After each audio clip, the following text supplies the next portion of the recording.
Hello students, welcome to Ashwamit Vidyalaya. We'll continue our chapter and also our topic. Yesterday हम लोग देख रहे थे कि कैसे जो एक्ट है, एक ऑर्डिनरी बिल जो होता है, वो ऑर्डिनरी बिल कैसे एक्ट बनता है, तो उसके लिए प्रोसीजर्स हम लोग सीख रहे थे, जिसके अंदर फर्स्ट हम लोगों ने देखा था कि सबसे पहले वो फर्स्ट हाउस में जैसे जाता है तो वहाँ पे उसके जो ऑब्जेक्टिव्स ये जो होता है उसको रिफॉर्म रीडिंग किया जाता है, उसके रीजंस ढूंढे जाते हैं. सेकेंड, आफ्टर दैट उसको जो है वो सेकेंड हाउस में भेजा जाता है और आफ्टर दैट वहाँ पे जो एक्सपर्ट होते हैं और जो स्पेशल नॉलेज धराते जो स्पेशल नॉलेज वाले जो पीपल होते हैं, कमिटी होती है, उसके द्वारा वो कॉम्प्राइज किया जाता है. उसके बाद उसको थर्ड हाउस में जो थर्ड स्टेज पे रीडिंग के लिए भेजा जाता है. और थर्ड रीडिंग जो होता है वो फॉर्मल होता है, क्योंकि वो दोनों हाउस में से already upper house and first house और सेकेंड हाउस में से ऑलरेडी सारी जो प्रोसीजर है वो पास करके ही आया होता है. इसीलिए ये थर्ड हाउस में आके जो वहाँ पे प्रेसिडेंट्स होते हैं उसका जो साइन हो जाता है, वो साइन होने के बाद ये जो ऑर्डिनरी बिल है इट्स बिकम अ एक्ट. तो इस तरह जो है ये प्रोसीजर होती है. लेकिन ये जो ऐसे ही कोई भी बिल पास नहीं हो जाता है, उसके लिए अलग अलग जो है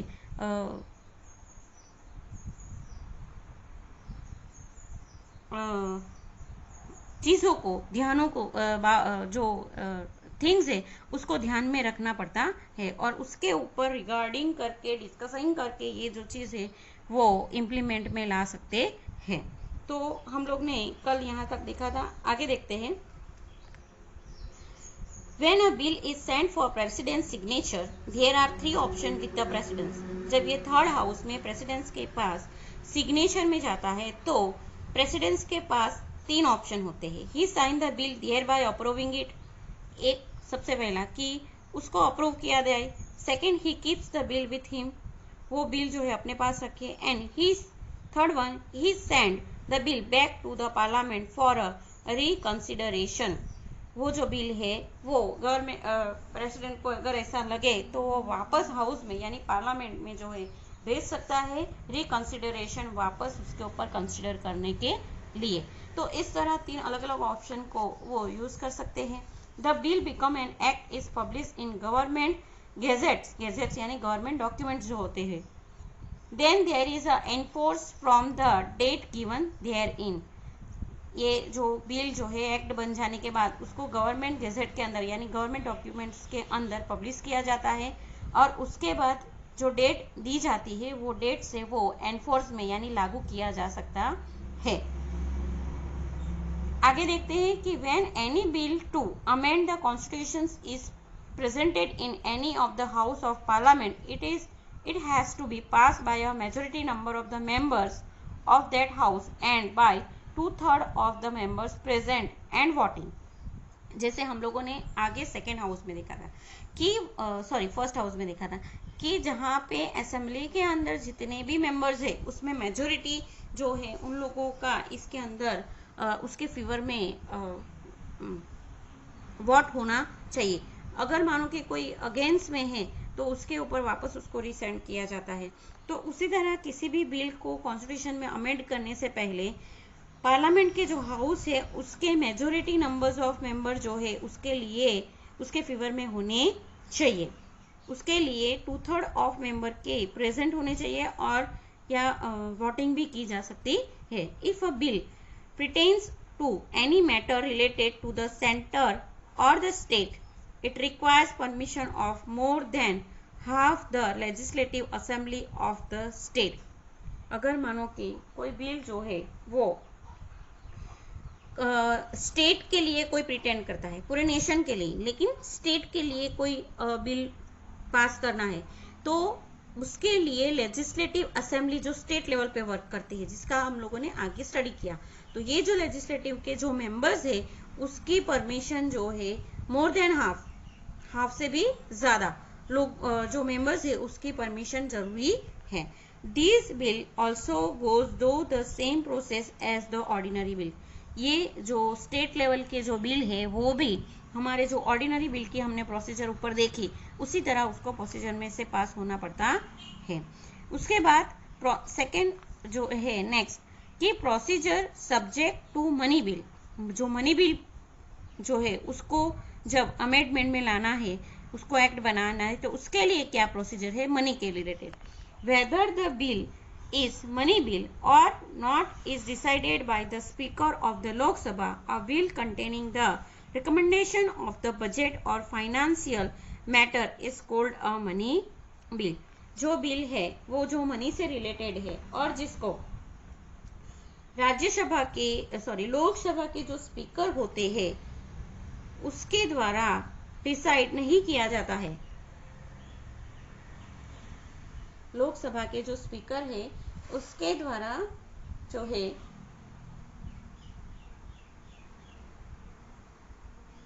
डिसाइड किया जाता, उसको जो है मनी बिल कहा जाता है। ये जो फाइनेंशियल मैटर है उसको मनी बिल कहा जाता है।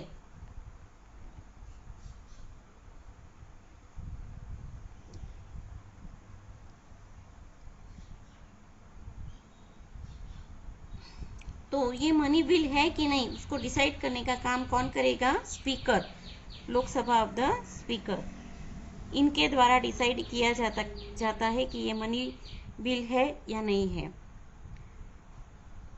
The budget of the centre is present around 28 February in the Lok Sabha mostly by the finance minister. Finance minister के द्वारा एवरी ईयर जो बजट है वो केंद्र में 28 फरवरी में लोकसभा में पास किया जाता है, प्रेजेंट किया जाता है। All the money bills are first presented in Lok Sabha, सबसे पहले लोकसभा में प्रेजेंट किया जाता है, which passes through of following process, और उसके लिए ये प्रोसेस होती है। The preliminary discussion is carried out of the money bill is presented in the Lok Sabha. Preliminary यानी प्राइमरी डिस्कशन होता है सबसे पहले। उसके बाद the expenses mentioned in the budget are discussed upon, जो एक्सपेंसेस है फ्यूचर एक्सपेंसेस उसके बारे में मेंशन किया जाता है। The finance minister present all the numeric details of the budget in the parliament. जो फाइनेंस मिनिस्टर होते हैं वो सारे पूरे बजट के जो न्यूमरिक डिटेल्स है, आंकड़ा जो नंबर में जो डिटेल होती है वो पार्लियामेंट के अंदर प्रेजेंट करते हैं। All the ministers like agriculture, science, defense, trade, business and human resource department etc. put forth their demands in front of the Lok Sabha and then the voting is carried out to get permission of demands. ये सारे ministers जो हमारे देश के अंदर नियुक्त किए गए होते हैं वो अपने सेक्टर के लिए जो डिमांड्स है वो रिप्रेजेंट करते हैं लोकसभा में, और उसके बाद ये जो डिमांड्स है उसके ऊपर वोटिंग सिस्टम से जो है परमिशन दी जाती है।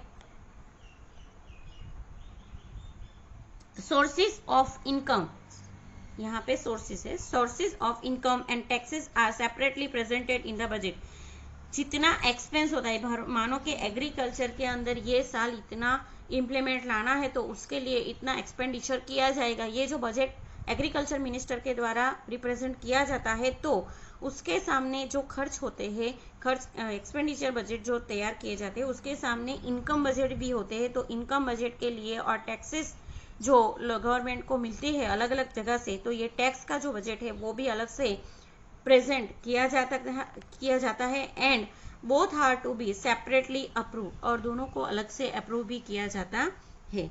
The bill approved in the Lok Sabha first is sent to the Rajya Sabha. Lok Sabha में से बिल अप्रूव्ड होके कहा जाता है राज्यसभा में रिकमेंडेशन के लिए।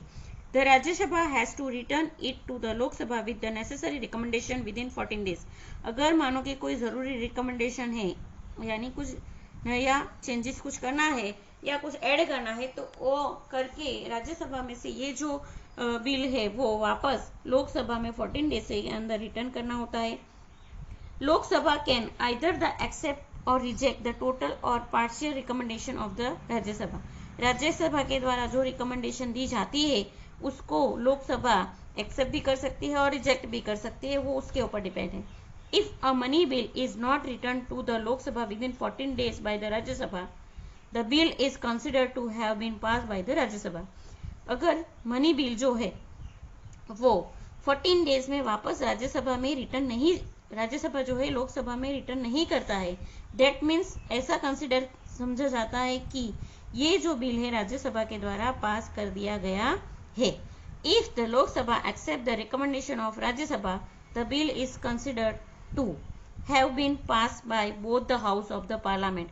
और मानो कि राज्यसभा के द्वारा जो रिकमेंडेशन दिया गया है वो लोकसभा के द्वारा एक्सेप्ट की जाता है, तो ऐसा समझा जाता है कि ये दोनों हाउस के द्वारा जो है कंसिडर करके पास किया गया है. But if the Lok Sabha reject the recommendation of Rajya Sabha and the bill is again pass in Lok Sabha, the money bill is deemed to have been pass by the both the house of the parliament.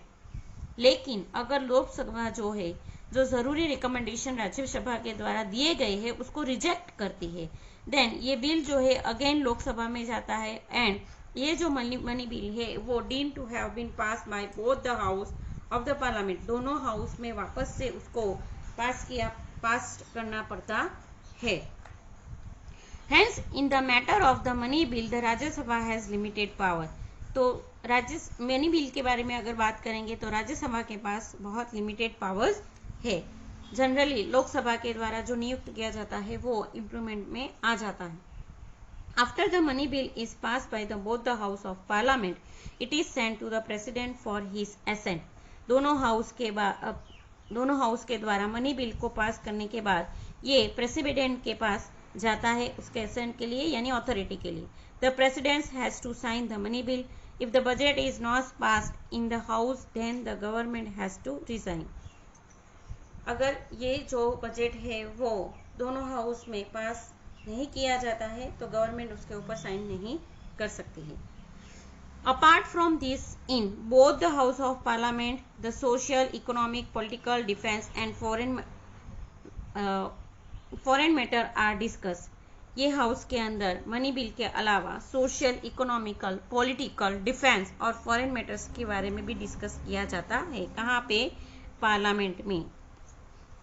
The Lok Sabha monitors and controls the working of executive, cabinet of ministers and bureaucrats. ये लोकसभा के जो monitor होते हैं वो executives जो law को implement करने का काम करते हैं, कैबिनेट मिनिस्टर्स जो कैबिनेट मिनिस्टर नियुक्त किए गए होते हैं, और ब्यूरोक्रेट्स यानी कि जो रिप्रेजेंटेटिव होते हैं वो. It is the work of the elected member to see that the funds of the public are utilise properly. जो लोगों के जो फंड होता है वो लोगों के वेलफेयर के लिए प्रॉपरली यूज किया जाता है, वो देखने का काम इलेक्टेड मेंबर्स का है. Lok Sabha has directly control over the use of public fund. Lok Sabha को डायरेक्टली पब्लिक फंड को यूज करने का और कंट्रोल करने का अथॉरिटी है. Without the consent of the House of the Parliament, no new taxes can be levied or any improvement in existing taxing can be done. Parliament की permission के बिना, दोनों हाउस की परमिशन यानी कॉन्सेंट डिस्कशन के बिना जो है किसी भी पार्लियामेंट को किसी भी नए टैक्स को पब्लिक के ऊपर डालने का और इम्प्रूवमेंट करने का, जो एग्जिस्टिंग टैक्स यानी जो टैक्स डाले गए हैं उसके अंदर इम्प्रूवमेंट करने का अथॉरिटी नहीं है. सबसे पहले उसके लिए कॉन्सेंट किया जाएगा. The house of the parliament are called as a custodians of public funds as it control the functioning of the executive. जो पार्लियामेंट का हाउस है उसको कस्टोडियन यानी गार्ड कहा जाएगा, पब्लिक फंड का गार्ड कहा जाएगा, जिसको फंक्शनिंग करने का काम एग्जीक्यूटिव का है. Beside this the parliament has the power to remove president. इसके अलावा पार्लियामेंट को प्रेसिडेंट को रिमूव करने का पावर भी है. Vice president, chief justice of the supreme court as well as the high court, chief election commission, auditor general और Attorney General under the charges of proven misbehavior of inefficiency or violation of the constitution, though the process of impeachment, ये देखने का काम, यानी कि एक दूसरे पे ब्लेम किए बिना पार्लियामेंट को ये सारे जो कमिटी मेंबर्स है उनको रिमूव करने का पावर भी दिया गया है। तो इस तरह जो है पार्लियामेंट के अंदर जो भी बिल है उसके बारे में कांस्टेंट किया जाता है और उसके बाद उसके अंदर रिफॉर्म करके चेंजेस करके उसको इम्प्लीमेंट में लाया जाता है। अभी ये जो बिल है वो इम्प्लीमेंट हो गया, अमेंड हो गया और उसको एक एक्ट बनाया गया। तो लेजिस्लेचर हम लोगों को इस तरह जो है नए नए रूल हमारे देश के अंदर जो बिल एक्ट है वो देखने को मिलते हैं। आगे हम लोगों ने देखा कि हमारी गवर्नमेंट बॉडी के अंदर 3 अलग अलग स्टेट में काम करते हैं। सबसे पहले लेजिस्लेचर, उसके बाद एग्जीक्यूटिव और लास्ट में जुडिशरी। तो लेजिस्लेचर के लिए हम लोगों ने आगे थोड़ा शॉर्ट में डिस्कस किया था। अभी हम लोगों को यहाँ पे ये ब्रीफ डिस्कशन दिया हुआ है कि legislator at the state level, state level पे जो लेजिस्लेचर नियुक्त किए जाते हैं कि जो लॉ फ्रेमिंग करने का काम करते हैं, तो वो किस तरह वर्कआउट करते हैं तो उसके बारे में हम लोग देखेंगे। सबसे पहले legislative assembly, each state has a legislature and it is called legislative assembly. हर एक स्टेट में लेजिस्लेचर है, उसको विधानसभा, लेजिस्लेचर विधानसभा, और उसको लेजिस्लेटिव असेंबली कहा जाता है। Legislative assembly is the lower house, ये जो है वो लोअर हाउस है।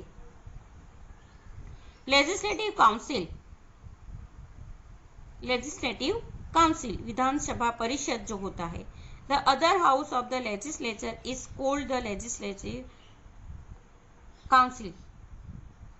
लेजिस्लेटिव असेंबली के अंदर कोई स्टेट के अंदर 2 हाउस बनाए जाते हैं, तो अदर हाउस जो होता है उसको लेजिस्लेटिव काउंसिल कहा जाता है।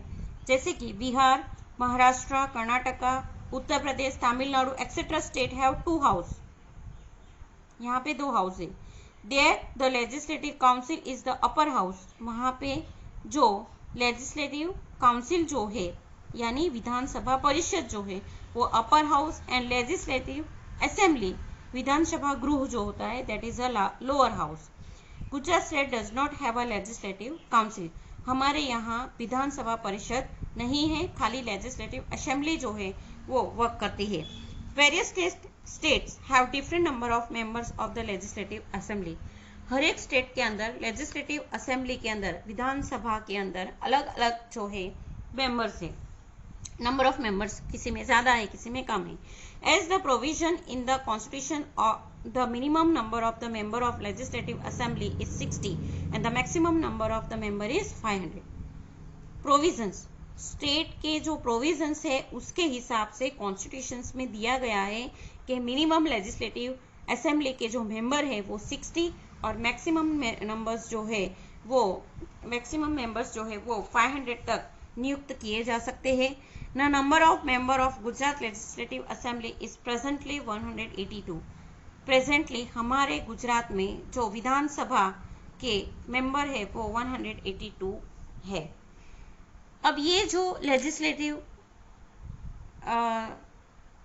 असेंबली के मेंबर होने के लिए स्टेट लेजिस्लेचर के लिए क्वालिफिकेशन क्या है, तो any person who is a citizen of India and is of 25 years or more and is not in a state of unsound mind, insolvent or criminal can consent the election of legislative assembly. विधानसभा के member के लिए election लड़ने के लिए कोई भी person जो India का सिटीजन है, 25 years से ज्यादा है और वो अनसाउंड माइंड,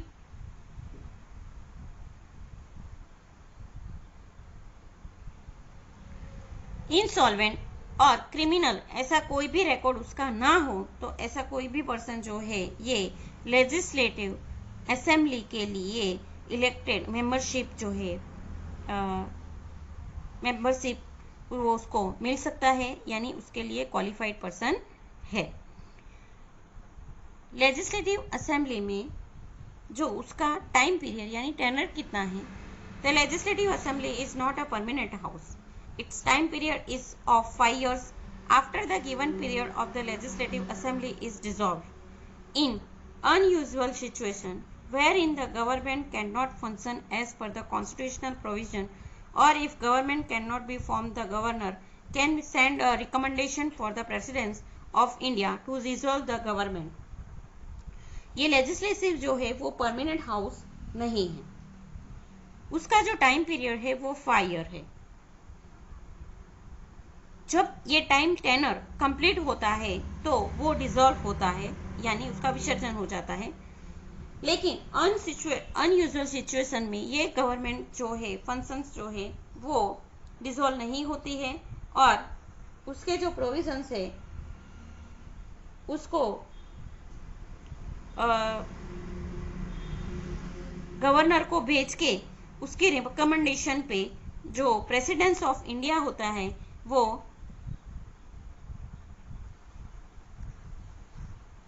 ये जो लेजिस्लेटिव असेंबली है उसको डिसॉल्व करने का हक जो है रखता है।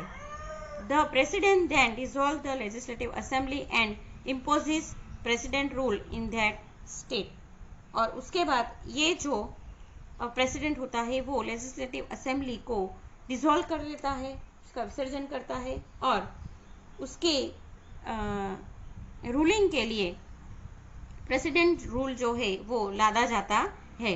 During that time period the governor administers the state. ये समय के दौरान जो गवर्नर होता है वो पूरे स्टेट का एडमिनिस्टर करता है।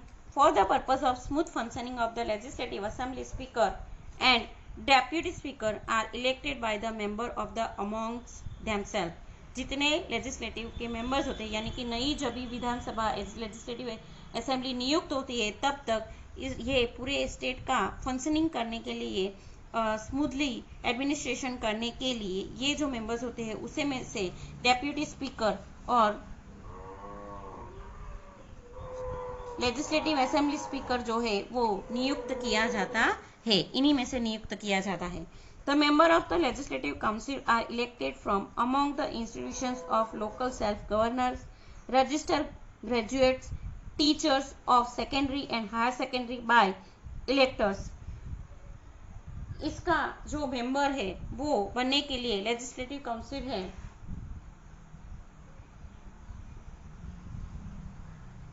उसका जो इलेक्शन है वो लोकल सेल्फ गवर्नमेंट इंस्टीट्यूट्स के जो गवर्नर्स होते हैं वो, जो रजिस्टर्ड ग्रेजुएट्स होते हैं वो, उसके अलावा सेकेंडरी और हायर सेकेंडरी के जो टीचर्स होते हैं उनके द्वारा इलेक्शन करके ये मेंबर्स जो है लेजिस्लेटिव काउंसिल के मेंबर्स जो है वो चुने जाते हैं। To be eligible as a member of the legislative council the candidate should be 30 years और मोर। ये legislative council, not assembly but council, परिषद, विधानसभा परिषद के मेंबर बनने के लिए 30 इयर्स से ज्यादा एज होनी चाहिए। Must be citizen of India. The legislative council is permanent house, और ये लेजिस्लेटिव काउंसिल जो है वो परमानेंट हाउस है, it's not dissolve. Like the Rajya Sabha, each of its member gets elected for the 6 years. It's 2/3 member of retire for every year. ये dissolve नहीं होते, लेकिन 2/3 मेंबर जो है वो रिटायर होते हैं, और वो ही रिटायरमेंट के लिए a state has to decide whether to keep a legislative council or not. जो स्टेट है वो डिसाइड करता है कि उसको लेजिस्लेटिव यानी विधानसभा परिषद बनानी है या नहीं बनानी है। Gujarat does not have a legislative council. Like the Lok Sabha, the legislative assembly has more power. Legislative हमारे स्टेट के अंदर यानी गुजरात में लेजिस्लेटिव काउंसिल नहीं है।